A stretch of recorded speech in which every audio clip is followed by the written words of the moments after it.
And we begin with some major breaking immigration news tonight. Florida lawmakers will reconvene tomorrow for their third crack at an immigration special session. And we know what's in their proposals. There are some changes. This likely passes. Good evening. I'm Greg Warmoth. And I'm Martha Sagowski. This comes weeks after the governor and leaders of the legislature butted heads over who would control immigration enforcement. The governor wanted it to be himself, but lawmakers pushed for the Secretary of Agriculture. Nick Pampantonis is joining us live right now with more. Nick. You know, it's a rare word in Tallahassee these days, compromise, but it will be leadership by committee, where the governor and his cabinet members will all get an equal say. Florida's crackdown on immigration sparking back to life Monday. State Republican lawmakers unveiling 3 new bills they hope will make Florida one of the toughest states in the nation as President Trump pursues his promise to fight illegal border crossings.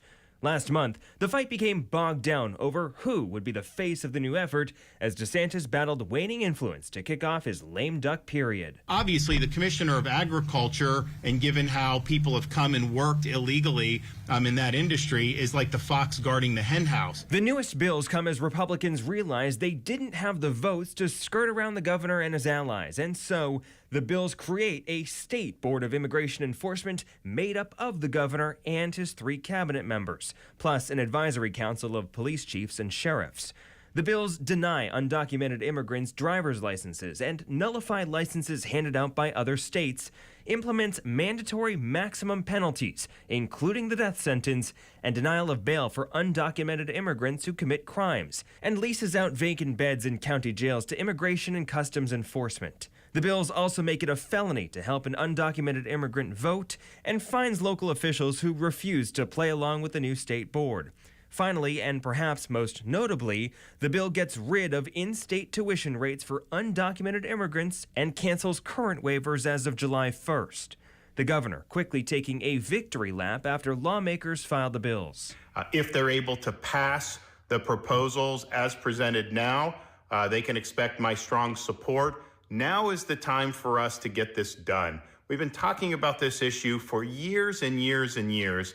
Now we have a mandate. House Speaker Daniel Perez, who backed DeSantis' rival, and Agriculture Commissioner Wilton Simpson also hailing the bills in a post on X, saying, quote, "We will build on our state's work over the last several weeks and work hand in hand with the White House to ensure we have the most aggressive crackdown on illegal immigration in the nation." So a couple notes for you, Greg and Martha. The bill set aside more than $250 million to start this up. Most of that is in a grant program for law enforcement that does immigration efforts. And just in the last hour, we got a first response from the Democrat State Representative Anna Escamani, calling the effort rushed. In a text said to me, quote, "While families are struggling with skyrocketing housing costs, unaffordable property insurance, and stagnant wages, Republican leadership is more focused on attacking immigrants and rolling back opportunities for dreamers.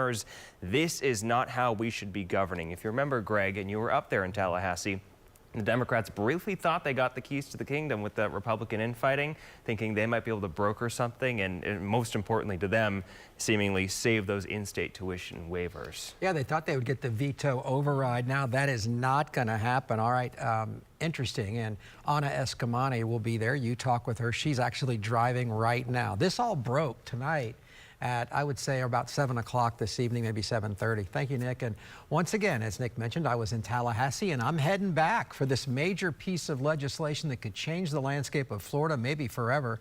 The first special session ended with a bill, but no governor's signature after they tried another revision. All indications tonight, they may have a deal. And again, I'll be there alongside investigative reporter Ashlyn Webb. It will begin tomorrow at noon over on Channel 9.